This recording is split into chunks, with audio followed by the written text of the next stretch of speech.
Good morning children. మనము 10వ తరగతి పాఠ్యపుస్తకంలోని మొదటి పాఠం దానశీలం గురించి తెలుసుకుంటున్నాము. ఇంతకుముందు వీడియోలో మనము కవి బమ్మెర పోతన గురించి, ప్రక్రియ, బలిచక్రవర్తిని శుక్రాచార్యుడు హెచ్చరించడము, వద్దు ఈ దానాన్ని ఇవ్వద్దు అని హెచ్చరించడము, దానికి బలిచక్రవర్తి నేను ఇచ్చిన మాటకు కట్టుబడి ఉంటాను గురుదేవా అని శుక్రాచార్యంతో మాట్లాడడం మనము విన్నాము. తర్వాత మిగిలిన పాఠాన్ని గురించి తెలుసుకుందాం.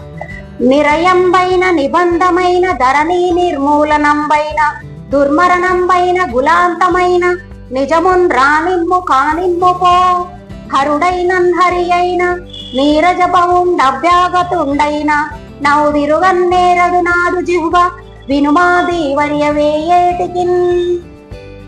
ఓ దీవర్య, బుద్ధిమంతులలో శ్రేష్ఠుడా ఓ శుక్రాచార్య, నిరయంబైన నరకం దాపురించిన, నిబంధమైన బంధనం ప్రాప్తించిన ధరణి ఈ భూమండలం అంతా నిర్మూలనంబు ప్లస్ అయిన నశించినా సరే, దుర్మరణంబైన నాకు చెడ్డ చావు సంభవించిన, కులాంతమైన నా వంశం మొత్తం అంతరించిపోయిన, నిజమున్ రానిము నిజంగానే ఏది సంభవిస్తే అది సంభవించని, కానిమ్ము పో ఏది జరిగితే అది జరగనివ్వు, అభ్యాగతుండు ఆ వచ్చిన అతిథి, హరుడైనన్ ఈశ్వరుడైనా, హరి అయినన్ విష్ణువైనా, నీరజ బహుడు పద్మ సంభవుడైన బ్రహ్మ అయినన్ అవును కావచ్చును.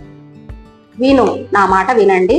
వేయి మాటలు ఏటికిన్ ఎందుకు, నాదు జిహ్వ నా నాలుక అంటే నా మాట, తిరుగన్ నేరదు మారు మాట పలకదు, నేను ఇచ్చిన మాటకు కట్టుబడి ఉంటాను. ఓ పండితోత్తమా, నాకు నరకం వస్తుందా, నేను బంధితున్నవుతానా, ఈ భూమండలం అంతా అదృశ్యమైపోతుందా, నాకు చెడ్డ మరణం వస్తుందా, నా వంశం అంతా నశిస్తుందా, ఇలాంటివన్నీ జరుగుతాయా?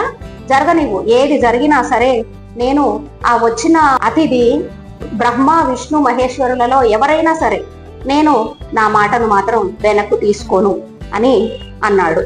బ్రతుక వచ్చుగాక బహుబంధనములైన వచ్చుగాకలేని వచ్చుగాక జీవధనములైన చెడుగాక పడుగాక మాట తిరుగలేరు మానధనులు అంటున్నాడు. బ్రతకవచ్చు, ఏదో ఒక విధంగా బతకొచ్చు.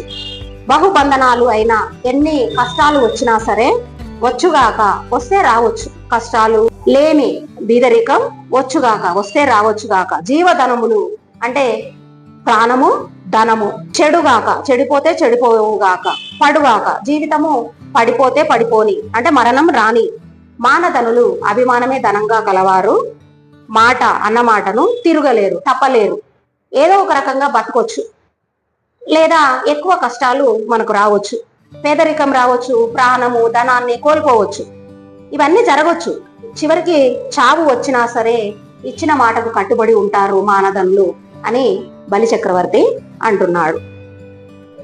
అయ్యి అవసరమున అంటే ఆ సమయంలో ధనుజ లోకనాథుదైత వింధ్యావళి రాజవదన మద మరాలగమన వటుని కాళ్ళు గడగ వరహేమ ఘటమున జలము తెచ్చే భర్త సన్న ఎరిగి, రాజవదన చంద్రుని వంటి ముఖం కలది, మద మరాలగమన హంస నడక లాంటి నడక గలది, ధనుజ లోకనాథుడు ధనుజులు అంటే రాక్షసులు, ఆ రాక్షస లోకానికి నాథుడు అయిన బలిచక్రవర్తి దయిత భార్య వింధ్యావళి అనే పేరు గల బలిచక్రవర్తి భార్య వటుని బ్రహ్మచారి అయిన వామనుని యొక్క కాళ్ళు కడగడానికి అంటే ఎవరికైనా దానం ఇచ్చేటప్పుడు వాళ్ళ కాళ్ళు కడిగి ఆ నీటిని తల మీద చల్లుకుని అప్పుడు వాళ్ళకు ఇవ్వవలసిన దానాన్ని ఇస్తారు. వరహేమ ఘటమున శ్రేష్టమైన బంగారు కలశంలో భర్త సన్న ఎరిగి, భర్త సైగ చేస్తే నీటిని తీసుకురమ్మని సైగ చేశాడు బలిచక్రవర్తి. ఆ సైగ తెలుసుకొని జలము నీటిని తెచ్చింది. ఆ విధంగా బలిచక్రవర్తి మాట్లాడుతూ ఉండగానే చంద్రబింబం లాంటి ముఖం కలది, రాజహంస లాంటి నడక కలది అయిన బలిచక్రవర్తి భార్య వింధ్యావళి తన భర్త యొక్క సైగను గమనించి బ్రహ్మచారి కాళ్ళు కడగడానికి బంగారు కలశంతో నీళ్లు తీసుకుని వచ్చింది. ఆ అవసరంబున కపట వటునకు నా దానవేంద్రుడు ఇట్లంగే. ఆ సమయంలో కపట వటునకు, మాయా బ్రహ్మచారి కదా, నిజంగా వామనుడు బ్రాహ్మణుడు కాదు, విష్ణుమూర్తి బ్రాహ్మణుని వేషంలో బ్రాహ్మణ బాలుని వేషంలో వచ్చాడు. అద్దానవేంద్రుడు ఆ ప్లస్ దానవ ప్లస్ ఇంద్రుడు ఆ రాక్షస చక్రవర్తి అయిన బలి ఇట్లు అన్నాడు, ఈ విధంగా చెప్పాడు. వేరే రూపంలో ఉన్న బ్రాహ్మణ బాలకుడు వామనుడితో బలిచక్రవర్తి ఈ విధంగా అన్నాడు. రమ్మా మానవ కోత్తమలెమ్మా నీ వాంఛితంబులేదనకిత్తుందెమ్మా ఎడుగులని టురానిమ్మ కడుగంగవలయు నేటికి దడయన్. మానవ కోత్తమ బాలురలో శ్రేష్ఠుడా ఓ బాల బ్రహ్మచారి రమ్మ ఇటు రమ్ము. నీ వాంఛితంబు నువ్వు అడిగావు కదా, నీ కోరిక 3 అడుగుల నేల, లేదనకుండా ఇస్తాను లెమ్ము లేవయ్యా ఇటు ఈ వైపుగా అడుగుల నీ పాదాలను తెమ్మ తీసుకునిరా. కడుగంగా వలయు నీ పాదాలను నీటితో కడగాలి. తడయన్ ఆలస్యం చేయడం ఏటికిన్ ఎందుకు అని అన్నాడు. ఓ బ్రహ్మచారి లేవయ్యా ఇటురా, నీవు అడిగింది 3 అడుగుల నేల, లేదనకుండా ఇస్తాను.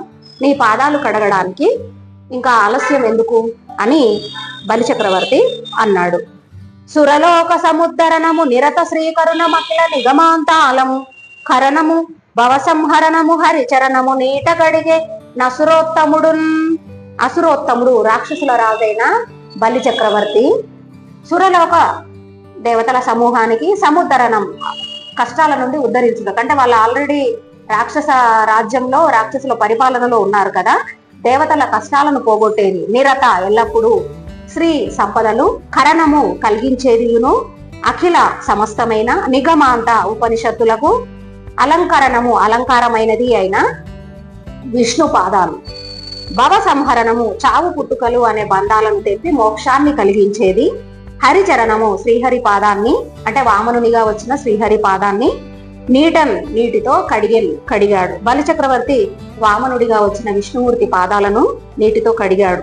ఆ పాదము దేవతలను కష్టాల నుండి కాపాడేది, కలకాలము మేలు కలిగించేది, అన్ని ఉపనిషత్తులకు అలంకారమైనది, ఈ భవ బంధాలను పోగొట్టి మనకు మోక్షాన్ని కలిగించేది. ఇట్లు ధరణీసుర దక్షిణ చరణ ప్రక్షాళనంబు చేసి వామ పాదంబు గడిగి తత్పావన జలంబు శిరంబునం జల్లుకొని వార్చి దేశ కాలాది పరిగణనము చేసి. ఇట్లు ఈ విధంగా ధరణీసుర బ్రాహ్మణులను భూసురుడు ధరణీసురుడు అంటారు. ఆ బ్రాహ్మణ బాలుడైన వామనుని యొక్క దక్షిణ చరణము కుడి పాదం యొక్క ప్రక్షాళనం చేసి అంటే కడిగి, వామ పాదము ఎడమ పాదాన్ని కూడా కడిగి తత్ ఆ పాదములు కడిగిన పావన పవిత్రమైన జలంబు శిరంబునం తన తలపై చల్లుకున్నాడు. వార్చి ఆచమనం చేసి దేశ కాల అది ప్రదేశము కాలము మొదలైన వాటిని దానం చేసే స్థలం గురించి సంకల్పం చెప్పుకున్నాడు. పరిగణనంబు చేసి లెక్కించి బలిచక్రవర్తి వామనుని కుడి పాదాన్ని ముందు కడిగి తర్వాత ఎడమ పాదాన్ని కూడా కడిగాడు. ఆ పవిత్రమైన పావన జలాన్ని తన తలపై చల్లుకున్నాడు. ఆచమనం చేశాడు అంటే ఆ నీటిని కొంచెం ఇలా తాగడం ఆచమనం చేసి దేశము కాలము మనం ఏ ప్రాంతంలో ఉండి ఈ దానం చేస్తున్నాము అనేది చెప్పుకున్నాడు. విప్రాయ ప్రకట వ్రతాయ భవతే విష్ణు స్వరూపాయ వేద ప్రామాణ్య విదే త్రిపాద ధరణీందాస్యామియంచు క్రియాక్షిప్రుండై ధనుజేశ్వరుండు వడుగుంజేసాచి పూజించి బ్రహ్మ ప్రీతమ్మని దారవోసే భువనం బాచర్యము బొందగన్. ధనుజేశ్వరుడు రాక్షసులకు ప్రభు అయిన బలిచక్రవర్తి క్షిప్రుండై దానం చేసే పనిలో తొందర గలవాడై వడుగును బ్రహ్మచారి అయిన వామనుడిని చేసాచి తన చేతిని ముందుకు చాపి పూజ చేసి విప్రాయ బ్రాహ్మణుని కొరకు ప్రకట వ్రతాయ ప్రసిద్ధమైన బ్రహ్మచర్యం వ్రతం పూనిన వాని కొరకు విష్ణు స్వరూపాయ విష్ణుమూర్తి వంటి స్వరూపం కలవాడు వేద ప్రామాణ్య విదే వేదముల ప్రమాణతను తెలిసిన వాని కొరకు భవతే నీ కొరకు త్రిపాద ధరణి 3 అడుగుల నేలను దాస్యామి ఇస్తున్నాను అంచున్ అని చెప్తూ బ్రహ్మ ప్రీతం ప్లస్ అని ఈ దానం చేయడం వల్ల పరబ్రహ్మమైన బ్రహ్మకు తృప్తి కలుగుగాక అని భువనంబు లోకమంతా ఆశ్చర్యాన్ని పొందేటట్లు దారవోసెన్ నీటిని వామనుని చేతిలో దారగా పోశాడు. అంటే దానం చేసేటప్పుడు అవతలి వ్యక్తి చేతిలో ఆ నీళ్లు పోస్తూ మనం ఏదైతే దానం ఇస్తున్నామో అని చెప్తే ఇక ఆ దానం అయిపోయిందని లెక్క. ఆ విధంగా ఆ బలిచక్రవర్తి వామనుడిని పూజ చేశాడు. బ్రాహ్మణుడవు, బ్రహ్మచర్యతంలో ఉన్నవాడివి, విష్ణు స్వరూపంతో ఉన్నవాడివి, వేద ప్రమాణాలను తెలుసుకున్నవాడివి అయిన నీకు 3 అడుగుల నేలను దానం చేస్తున్నాను అని ఆ వామనుడి చేతిలో నీటిని పోశాడు. లోకమంతా ఆశ్చర్యపడుతూ ఉండగా బలి చేసిన దానమునకు నలినాక్షుడు నిఖిలభూత నాయకుండగుటం కలకలమని దశ దిక్కులు బలి బలి అని పొగడే భూత పంచకమనగా. అనగా ఓ పుణ్యాత్ముడా, నలినాక్షుడు తామరల వంటి కనులు కల విష్ణుమూర్తి అంటే ఇక్కడ వామనుడు నిఖిల భూత నాయకుడు, అన్ని భూతములకు అన్ని ప్రాణులకు నాయకుడైన అగుటన్ అవడం చేత బలి చక్రవర్తి చేసినట్టి దానమునకు భూదానం 3 అడుగుల దానం, దశ దిక్కులు 10 దిక్కులు కలకలమని కలకలలాడి భూత పంచకం పంచభూతములు భూమి, నీరు, అగ్ని, ఆకాశం, వాయువు ఇవన్నీ కూడా బలి బలి అంటూ పొగడెన్ స్తుతించాయి, మెచ్చుకున్నాయి. ఓ పరీక్షిత్తు మహారాజా, విష్ణుమూర్తి భూతాలన్నింటికీ ప్రభువు. అట్లాంటి ఆ వామనుడికి బలి చక్రవర్తి దానం చేయడం చూసి పంచభూతాలు దశ దిక్కులు అన్నీ కలకలలాడాయి అని చెప్తున్నాడు. తాత్పర్యాలు ఒకసారి చూద్దాము.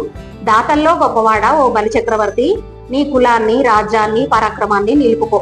ఈ పొట్టివాడు విష్ణువు కొంచెం మాత్రమే తీసుకుని పోయేవాడు కాదు. 3 అడుగులతో 3 లోకాలను కొలిచే త్రివిక్రమ రూపాన్ని పొందుతాడు. బ్రహ్మాండమంతా నిండిపోతాడు. ఎవరైనా అతడిని ఆపగలరా? నా మాట విను, దానం వద్దు, గీనం వద్దు, ఈ బ్రహ్మచారిని పంపించు అని ఈ విధంగా తన వంశగురువైన శుక్రాచార్యుడు తన మేలు కోరి చెప్పుతుండగా క్షణకాలం కన్నులు మూసుకొని కీర్తిమంతుడైన బలి ఇట్లన్నాడు. ఓ మహాత్మా, నీవు చెప్పింది నిజమే. లోకంలో గృహస్థుల ధర్మం కూడా ఇదే. అర్థం, కామం, కీర్తి, జీవనాధారం వీటిలో ఏది అడిగినా ఇస్తానని చెప్పాను. ఇప్పుడు ధనంపై దురాశతో లేదని చెప్పి తిప్పి పంపించలేను. ఇచ్చిన మాట తప్పుట కన్నా పాపం లేదు. పూర్వం భూదేవి ఎటువంటి చెడ్డ పని చేసిన వానినైనా భరిస్తాను, కానీ ఆడిన మాట తప్పిన వానిని మాత్రం మోయలేను అని బ్రహ్మతో చెప్పింది కదా. యుద్ధంలో వెనుతిరగకుండా వీర మరణం పొందటము, మాటకు కట్టుబడి సత్యంతో బ్రతకడము మానధనులైన వాళ్లకు మేలైన మార్గాలు. రైతులకు మంచి నేల, మంచి విత్తనాలు దొరకడం అరుదు. అట్లే దాతకు తగినంత ధనము, దానిని గ్రహించడానికి ఉత్తముడైన వ్యక్తి దొరికే అదృష్టం అరుదే కదా. ఆచార్య, పూర్వం రాజులు ఉన్నారు, వారికి రాజ్యాలు ఉన్నాయి. వారు ఎంతో అహంకారంతో విర్రవీగారు, కానీ వారెవరూ ఈ సంపదలను మూటగట్టుకుని పోలేదు. ప్రపంచంలో వారి పేర్లు కూడా మిగులలేదు. శిబి చక్రవర్తి వంటి వారు కీర్తి కోసం సంతోషంగా అడిగిన వారి కోరికలు తీర్చలేదా? వారిని ఈనాటికి లోకం మరవలేదు కదా. మహానుభావ, ఎడతెగని యజ్ఞాలు, పుణ్యకార్యాలు ఎన్ని చేసినా విష్ణువును చూడడం సాధ్యం కాదు. అటువంటి గొప్పవాడు చిన్నవానిగా మారి అడుగుతున్నాడు. అతడు కోరిన దానిని ఇవ్వడం కంటే నా వంటి వానికి ఇంకేం కావాలి? ఓ పండితోత్తమ, నాకు నరకం దాపురించినా సరే, బంధనం ప్రాప్తమైనా మంచిదే.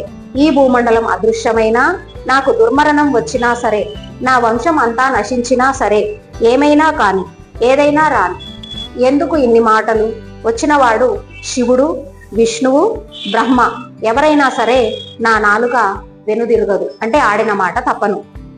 బాగా బ్రతికినా, ఎన్ని కష్టాలకు గురి అయినా, పేదరికం వచ్చినా, ప్రాణానికి ధనానికి చేటు వచ్చినా, చివరికి మరణమే సంభవించినా సరే అభిమాన ధనులు మాట తప్పలేరు అని ఈ విధంగా బలిచక్రవర్తి మాట్లాడుతుండగా చంద్రబింబం వంటి ముఖము, మత్తిల్లిన రాజహంస వంటి నడక కలిగిన అతని ఇల్లాలు వింధ్యావళి భర్త యొక్క సైగను గమనించింది. ఆ బ్రహ్మచారి కాళ్ళు కడిగి దానం చేయడానికి శ్రేష్టమైన బంగారు కలశంతో నీళ్లు తెచ్చింది. అప్పుడు వామనునితో బలిచక్రవర్తి ఇట్లా అన్నాడు. ఓ ఉత్తమ బ్రహ్మచారి, లేవయ్యా, ఇటు రావయ్యా. నీవు అడిగింది లేదనకుండా ఇస్తా. నీ పాదాలు కడగనివ్వు, ఇంకా ఆలస్యం దేనికి? వామనుడైన విష్ణువు కుడి పాదాన్ని బలిచక్రవర్తి కడిగాడు. ఆ పాదం దేవతలను కష్టాల నుండి కాపాడేది, కలకాలము మేలు కలిగించేది, అన్ని ఉపనిషత్తులకు అలంకారమైంది, భవబంధాలను పోగొట్టి మోక్షాన్ని సమకూర్చేది.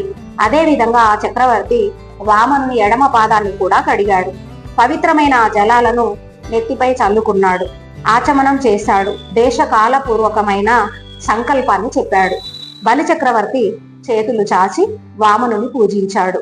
బ్రాహ్మణుడవు, ప్రసిద్ధమైన వ్రతము కలవాడవు, విష్ణు స్వరూపుడవు, వేద ప్రమాణంచే తెలుసుకోదగిన వాడవైన నీకు 3 అడుగుల నేల దానం చేస్తున్నానని పలికి పరమాత్మునకు ప్రీతి కలుగుగాక అంటూ వెంటనే చేతిలో నీటిని దారవోశాడు. అది చూసి లోకం ఆశ్చర్యపడింది. ఓ పరీక్షిన్ మహారాజా, అన్ని భూతాలకు విష్ణువు అధిపతి. ఆయనకు బలి చక్రవర్తి దానం ఇయ్యగానే 10 దిక్కులు పంచభూతాలు బలి బలి అని పొందాయి. ఈ విధంగా మనము దానశీలం పాఠం పూర్తి చేసుకున్నాము. తర్వాతి వీడియోలలో పద్యాలు, తాత్పర్యాలు, ప్రశ్న జవాబులు, పదజాలం, వ్యాకరణాంశాల గురించి తెలుసుకుందాం. నేను చెప్పే విధానం మీకు నచ్చినట్లయితే లైక్ చేయండి, షేర్ చేయండి, సబ్స్క్రైబ్ చేసుకోండి. Thank you for watching.